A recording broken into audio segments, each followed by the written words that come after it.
Assalamualaikum warahmatullahi wabarakatuh. Ketemu lagi dalam channel Pojogeo, yang pada video kali ini saya akan melanjutkan prediksi soal UTBK SBM PTN ya. Langsung saja nomor 1. Nah, perhatikan artikel berikut ini gitu ya. Di sini ada artikel gitu ya. Kemudian kita langsung saja kita lihat soalnya. Konsep esensial geografi yang digunakan untuk mengkaji paragraf kedua pada artikel berita di atas adalah konsep apa, gitu ya. Nah, kata kunci dari soal ini adalah konsep esensial. Nah, seperti yang pernah saya bahas pada video materi konsep esensial ya. Secara sederhana, konsep esensial itu nanti ada 10 ya. Singkatannya adalah jaket Mr. Polo diluakin ya.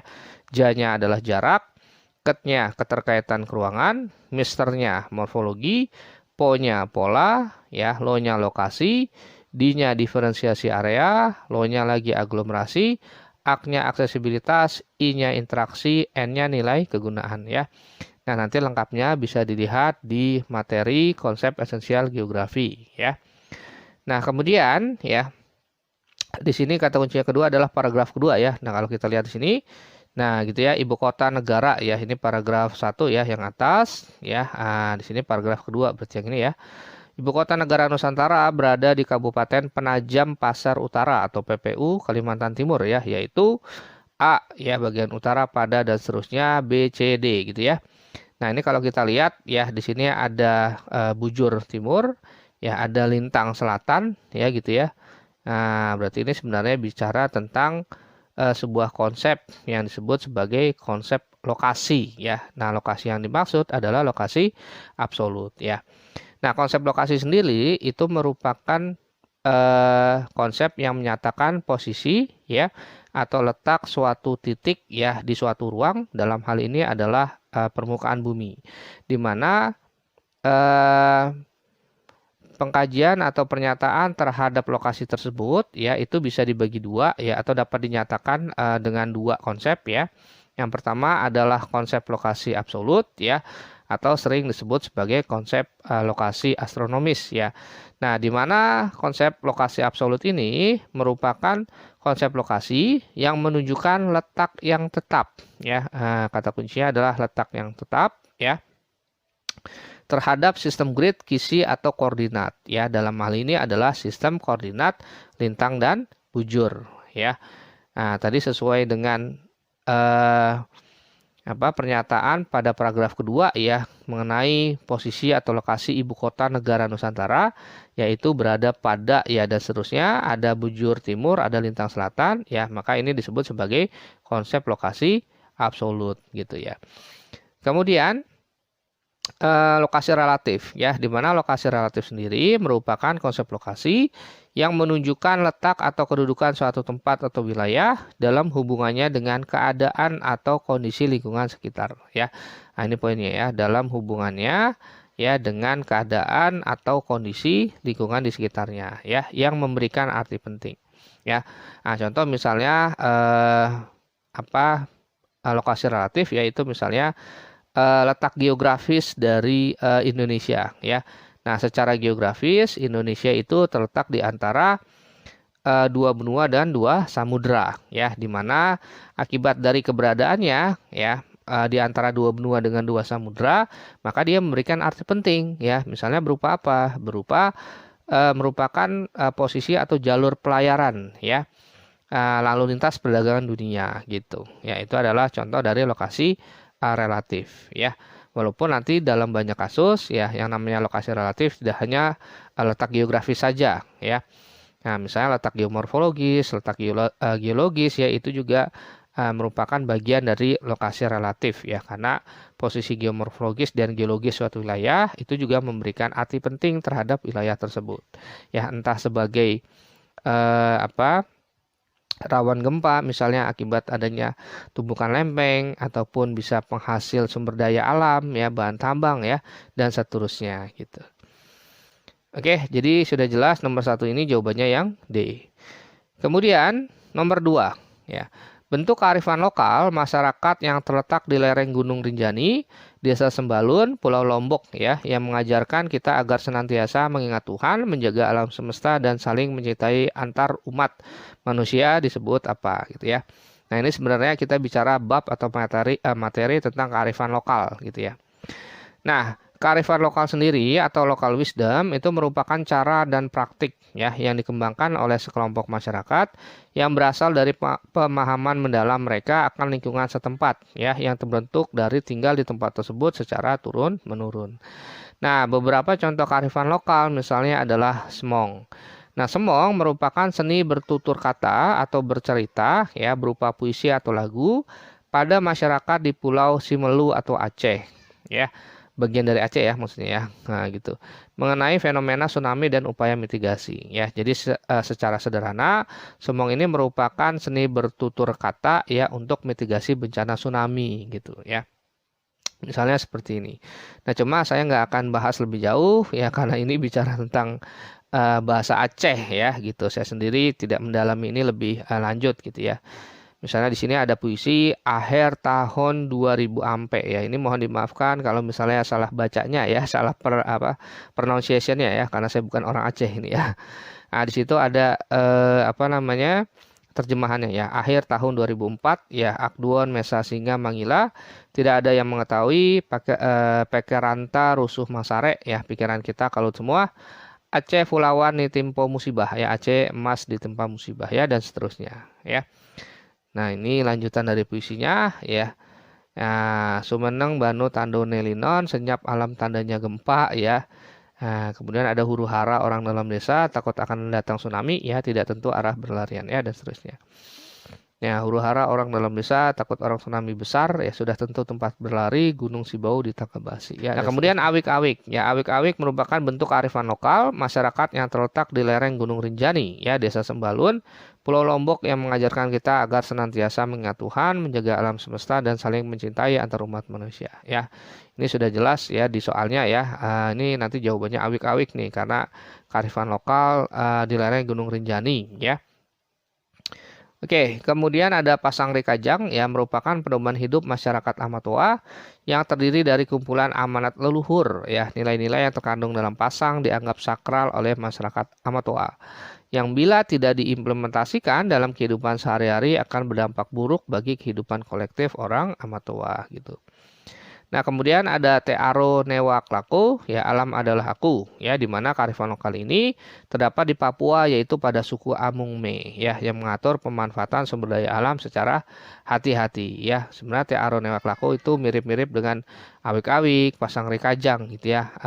Ini semuanya adalah kearifan lokal tentang lingkungan hidup ya sebenarnya gitu, pelestarian lingkungan hidup ya. Kemudian masyarakat Udapau, ya ini merupakan sistem penataan ruang pemukiman dan klasifikasi hutan. Ya, maka jawaban dari soal ini sudah jelas yaitu awik-awik gitu ya.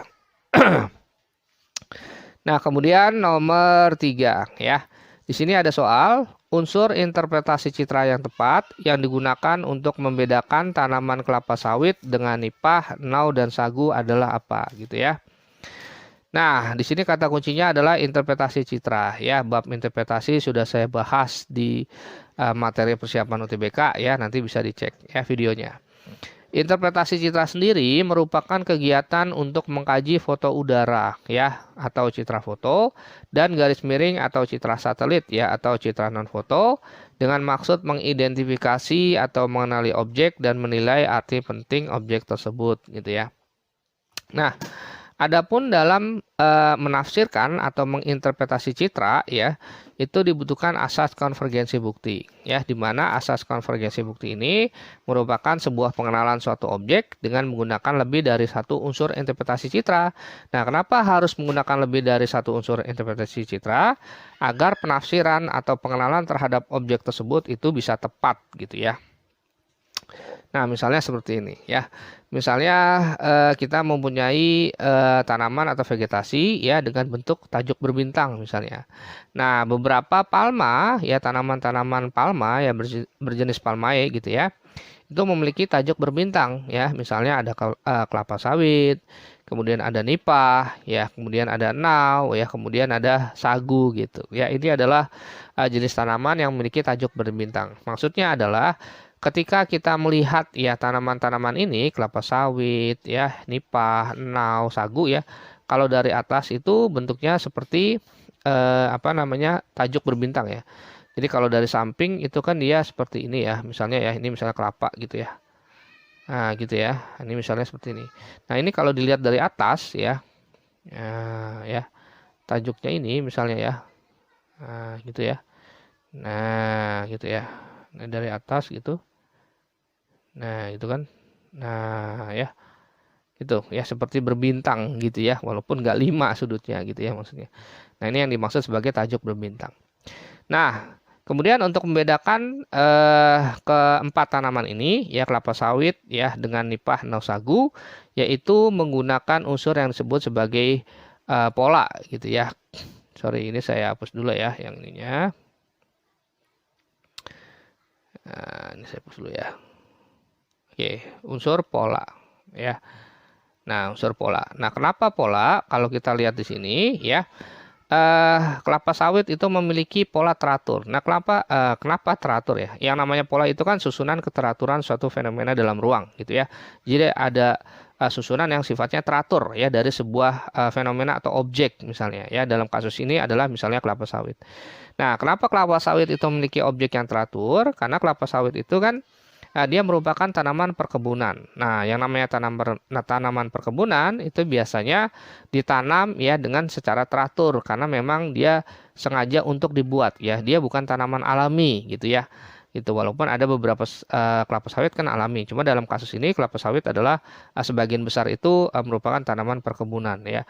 Sehingga ketika ditanamnya waktunya sama, jaraknya sama gitu ya, ketinggiannya kurang lebih sama, maka kalau kita lihat dari foto udara ya atau citra satelit misalnya, nah itu memiliki pola yang teratur.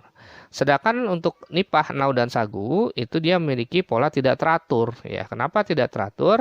Karena sebagian besar tanaman-tanaman ini ya, nipah, nau, sagu ya, dia merupakan tanaman alami gitu ya. Jarang sekali nipah, nau, sagu itu digunakan sebagai tanaman perkebunan gitu.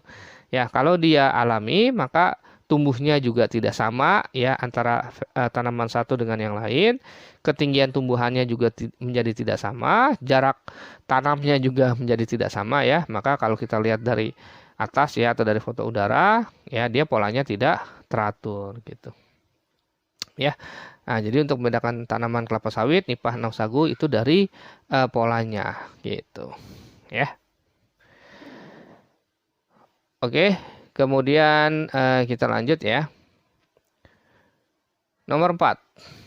Faktor pendorong menurunnya proporsi penduduk yang tinggal di pedesaan gitu ya. Nah, ini sebenarnya kata kuncinya adalah faktor pendorong. Nah, ini kita sebenarnya babnya interaksi ya. Ya bisa interaksi desa kota. Dalam kasus ini adalah bentuk interaksinya ya, misalnya migrasi gitu ya. Kalau dalam bab antroposfer ya berarti ke migrasi juga tuh ya, ada migrasi mobilitas penduduk ya maksudnya gitu. Nah, ini kita ke teori migrasi ya, Everett Ashley ya. Teori migrasi ada banyak ya, ada dari E.G. Ravenstein ya, dalam hal ini adalah konteks teori migrasi dari Everett Ashley ya. Nah, atau yang sering disebut juga sebagai push-pull faktor teori atau push-pull teori gitu ya. Mungkin teman-teman pernah dengar juga.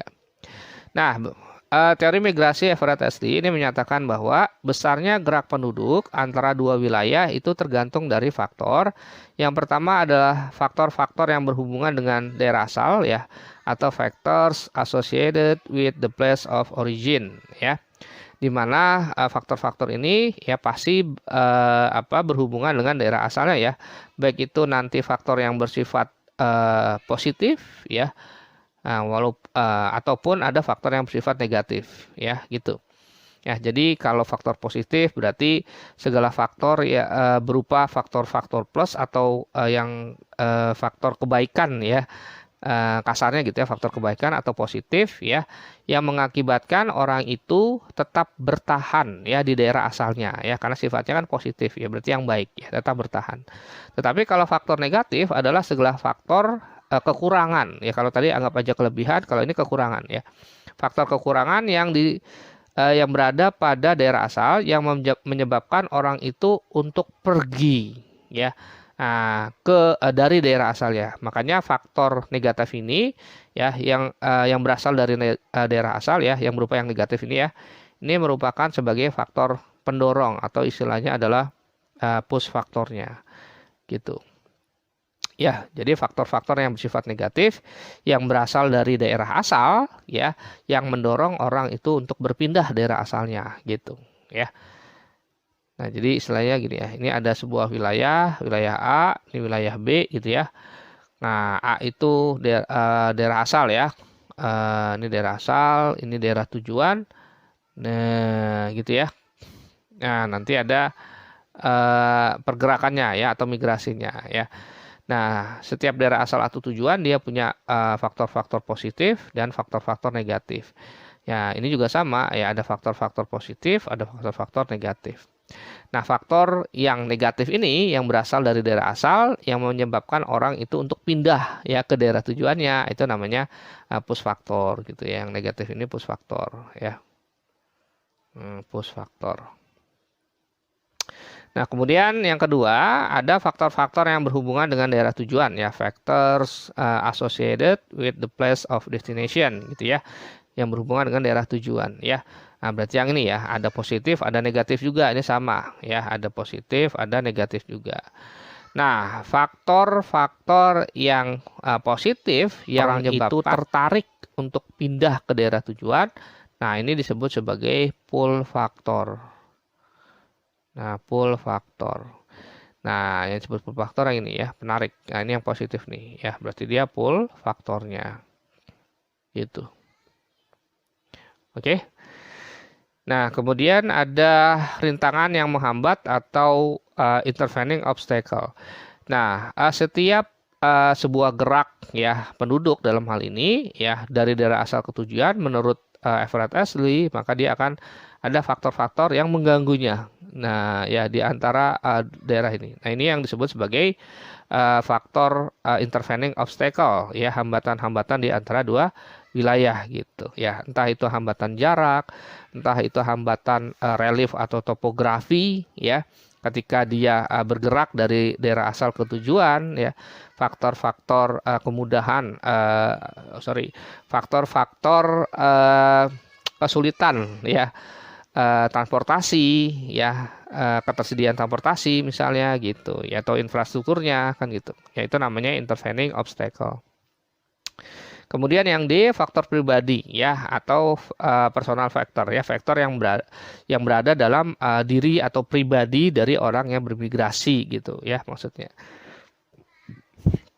Oke, nah kita karena yang ditanya pada soal ini adalah faktor pendorong gitu ya. Nah, ini berarti push factor.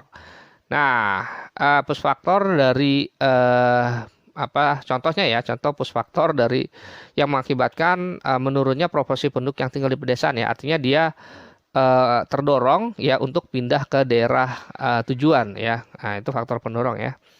Ini misalnya keterbatasan lapangan pekerjaan ya, karena keterbatasan lapangan pekerjaan di daerah asal, maka dia cenderung untuk berpindah ya untuk mencari pekerjaan di daerah tujuan kan gitu maksudnya. Kemudian lahan pertanian yang kurang produktif misalnya ya, ketika lahan pertanian yang kurang produktif maka dia akan berpotensi untuk pindah ke daerah yang lebih produktif ya, dalam hal ini misalnya kota kan gitu. Kemudian rendahnya upah tenaga kerja ya. Nah, ini adalah salah satu contoh dari faktor-faktor pendorong. Nah, makanya jawaban dari soal ini adalah keterbatasan lapangan pekerjaan ya di desa ya, yang D gitu. Nah, kalau perkembangan pesat sektor industri, nah ini sebagian besar kan sektor industri itu berada di kota ya. Nah, berarti ini merupakan faktor penarik ya, pull faktor gitu ya. Nah, ya karena kelebihan ya, faktor-faktor yang sifatnya bagus atau kelebihan di daerah tujuan ya, dalam hal ini adalah kota gitu. Dia dukung lahan pertanian yang memadai. Nah, ini sebenarnya faktor yang positif ya, yang berada pada daerah asal. Dia bukan push faktor ataupun bukan pull faktor gitu ya. Dia membuat orang itu tetap berada pada daerah asalnya ya, dalam konteks ini adalah di desanya gitu ya, sehingga dia enggan untuk berpindah gitu. perubahan penggunaan lahan di kota. Nah, kalau perubahan penggunaan lahan di kota ini bukan penarik ya, atau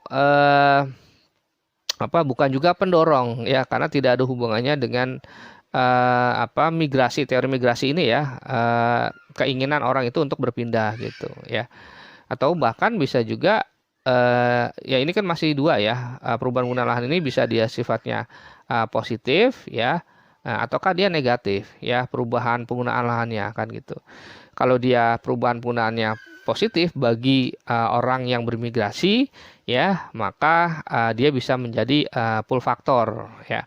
Tetapi kalau perubahan penggunaan lahannya dia negatif ya bagi orang yang akan bermigrasi ya, maka dia menjadi faktor pembatas ya, atau faktor keengganan ya orang itu untuk berpindah ke kota tersebut ya. Kemudian infrastruktur dan sarana yang memadai. Nah, ini justru akan mengakibatkan orang itu tetap ya, artinya dia tidak akan berpindah gitu ya, dia tetap di daerahnya gitu, karena infrastruktur sama sarannya sudah memadai ya, kecuali kalau kurang memadai ya maka dia akan berpindah gitu ya. Ini juga sebagai faktor yang sifatnya positif ya, yang berada di daerah asal ya, jadi dia bukan push faktor juga gitu ya. Oke. Nah, kemudian nomor 5. Mengapa pohon jati dikenal sebagai tumbuhan khas hutan musim tropis ya? Nah, tumbuhan khas hutan musim tropis ya. Berarti kita harus bahas hutan musim tropis dulu. Nah, hutan musim tropis itu merupakan jenis hutan yang terdapat pada daerah dengan iklim AM ya, atau iklim muson atau monsun tropis ya, atau musim tropis atau tropical monsoon gitu ya bahasanya gitu ya. Nah, AM sendiri sebenarnya dia sebuah iklim ya, di mana curah hujan rata-rata dalam bulan terkeringnya ya itu kurang dari 60 mm per bulan ya, atau rata-rata dalam setahun itu 1.500 hingga 2,5 atau 2.500 mm per tahun gitu ya. Nah, ini kategori dari iklim Köppen sebenarnya gitu ya. Nah, kemudian ya contoh vegetasinya adalah hutan jati. Nah, kenapa hutan jati itu dikenal sebagai tumbuhan khas ya? Karena memang hutan jati itu merupakan jenis hutan yang mampu beradaptasi ya, kata kuncinya di sini ya, beradaptasi. Nah, pada perubahan musim kemarau dan musim hujan yang tegas ya, atau istilahnya adalah vegetasi jenis tropophyta ya, di mana vegetasi jenis tropophyta ini merupakan vegetasi yang mampu beradaptasi ya pada perbedaan musim kemarau dan musim hujan yang tegas gitu. Nah, bentuk dari adaptasinya adalah berupa menggugurkan daunnya atau meranggas ya ketika musim kemarau ya, dan musim hujan dia daunnya lebat kembali. Yaitu adalah sebuah bentuk adaptasi ya dari vegetasi atau tumbuhan yang berjenis tropophyta gitu. Nah, makanya kenapa soal ini jawabannya yang C ya, disebut tumbuhan khas hutan musim tropis karena dia dapat beradaptasi di daerah musim tropis gitu. Oke, baik, kira-kira itu saja pembahasan prediksi soal kali ini. Kurang lebihnya mohon maaf, saya akhiri dengan bacaan hamdalah. Alhamdulillahirrahmanirrahim. Ya billahi taufiq wal hidayah. Wassalamualaikum warahmatullahi wabarakatuh. Sampai jumpa lagi.